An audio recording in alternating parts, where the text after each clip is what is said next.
నీట్లో మంచి ర్యాంక్ రాని విద్యార్థులకు బెస్ట్ ఆప్షన్ సిఎస్ఈఎంఏ కోర్సులు అడ్మిషన్స్ జరుగుతున్నవి. శ్రీ గురుభ్యో నమః. మహాగణాధిపతి నమః. శివాయ గురువే నమః. శ్రీ కామేశ్వరీదేవి నమః.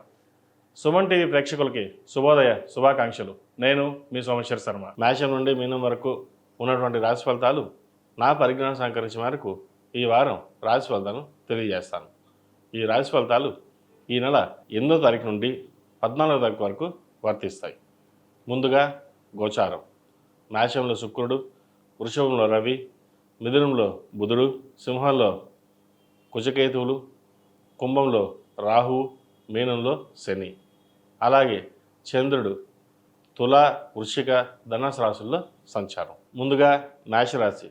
మేషరాశి వారికి ఈ వారం సానుకూలమైన ఫలితాలు గోచరిస్తున్నాయి. వ్యయంలో శని సంచారం, తృతీయంలో గురు సంచారం వల్ల వీరికి ఏనాడు శని నడుస్తున్నప్పటికీ శని మీనంలో వీరికి చక్కగా ఉన్నారు. కొన్ని అనుకూలమైన ఫలితాలు గోచరిస్తున్నాయి. కొంతమందికి ఇబ్బందికరంగా ఉన్నా కొంతమందికి మటుకి ఏలినాడు శని వీరికి బాగా కలిసి వస్తుంది. శని మీనంలో చాలా చక్కగా బలంగా ఉన్నారు కాబట్టి అనుకున్న పనులు సకాలంలో పూర్తి చేయగలుగుతారు. ఏదైనా ఒక కొత్త కార్యక్రమాన్ని శ్రీకారం చుడతారు. నలుగురిలోనూ ఒక గొప్పగా ఏదైనా చేయాలి, నలుగురు కోసం కాకపోయినా మన కోసం మనం చేసుకోవాలి, కెరియర్ మీద ఫోకస్ చేసుకోవాలి, వ్యాపార అభివృద్ధి పెంచుకోవాలి అనే యోచన చేస్తారు.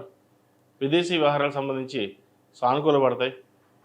సంతానపరంగా వివాహపరంగా ఉన్నటువంటి ఇబ్బందులు ఏవైతే ఉన్నాయో అవి తొలగిపోతాయి. చక్కగా మంచి సంబంధం కుదురుతుంది.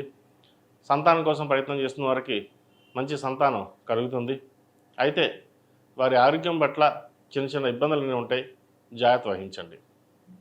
అలాగే భూ సంబంధించిన విషయ వ్యవహారాలు కావచ్చు, ఒక స్థలాన్ని అమ్మి ఇంకో చోట స్థలం కానీ ఫ్లాట్ కానీ కొనుగోలు చేసే అవకాశాలు గోచరిస్తోంది. లాభాపేక్షలు లేకుండా మీరు గట్టిగా కృషి చేస్తారు.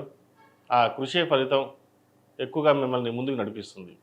అయితే ఎవరు ఎన్ని చేసినా ఇటు చుట్టాల పరంగా కావచ్చు, అటు బయట వర్గం కావచ్చు, ఈర్ష్య ద్వేషాలు అవన్నీ ఎక్కువగా ఏర్పడతాయి. అవేవి మీరు పట్టించుకోకుండా ఎవరు ఎలా ఉన్నా మన దారి మనదే, మన ధోరణి ఎప్పుడు మార్చుకోవద్దు, ముక్కుసూటిగానే వెళ్దాం, న్యాయంగా ఉందాం అనే ఆలోచన ఉంటుంది. ఖర్చుల విషయంలో కొన్ని జాగ్రత్త వహించాలి. వచ్చిన ధనం కంటే ఒక 2-3 రూపాయలు ఎక్కువ ఖర్చు అయ్యే అవకాశం గోచరిస్తోంది. ఈ రాశిలో జన్మించిన విద్యార్థులకు కాలం అనుకూలంగా ఉంది. విదేశీ సంబంధించిన విషయ వ్యవహారాలు సానుకూలపడతాయి. అలాగే రాహుకేతులు మారారు. ఈ రాహుకేతులు మారడం వల్ల కూడా కొన్ని శుభ ఫలితాలు అని చెప్పవచ్చు. ముఖ్యంగా ఉద్యోగ సంబంధించిన విషయ వ్యవహారాలు, విదేశీకి సంబంధించిన విషయ వ్యవహారాలు చక్కగా కలిసి వస్తాయి. విదేశాల్లో ఉన్నవారికి గ్రీన్ కార్డ్, వీసా కోసం ప్రయత్నిస్తున్న వారికి కొంత ఇబ్బందికరమైన వాతావరణం ఉన్నా కూడా వారాంతంలో మంచి శుభ ఫలితాలను ఇచ్చే అవకాశం గోచరిస్తుంది. అలాగే విదేశాల్లో ఉద్యోగ ప్రయత్నం చేస్తున్న వారికి మంచి ఉద్యోగం కలిసి వచ్చే అవకాశం గోచరిస్తుంది. ఈ రాశిలో జన్మించిన స్త్రీలకు వృత్తి ఉద్యోగాల పరంగా, వ్యాపార పరంగా సానుకూల ఫలితాలు గోచరిస్తోంది. కష్టే ఫలి అన్నారు పెద్దలు. కష్టాలు తగిన ప్రతిఫలం అంతగా కాకపోయినా కొద్దో గొప్ప ఈ వారం లభిస్తుంది. ఉద్యోగ ప్రయత్నాలు చేస్తున్న వారికి మంచి ఉద్యోగం లభిస్తుంది. అనుకోకుండా మంచి ఉద్యోగం కలిసి వస్తుంది. మొత్తం మీద మేషరాశి వారికి గత 2-3 వారాల కంటే ఈ వారం చక్కగా ఉందని చెప్పచ్చు. ప్రతిరోజు నాగసుందరం ధరించండి. అమ్మవారికి 6వ కుంకుమతోటి అభిషేకం చేయడం చెప్పదగిన సూచన. అలాగే వీరికి ఏలినాడు శని నడుస్తుంది కాబట్టి 8 శనివారాలు శనికి తైలాభిషేకం చేయడం, సుబ్రహ్మణ్య అభిషేకాలు చేయడం, అఘోర పశుపతి హోమం చేయించడం చెప్పదగిన సూచన. ఈ రాశిలో జన్మించిన వారికి కలిసి వచ్చే సంఖ్య 6, కలిసి వచ్చే రంగు బ్లూ. ఏదైనా పని మీద బయటికి వెళ్ళేటప్పుడు సోమవారం కానీ శనివారం కానీ వెళ్ళండి, మంచి ఫలితాలు సంప్రాప్తిస్తాయి.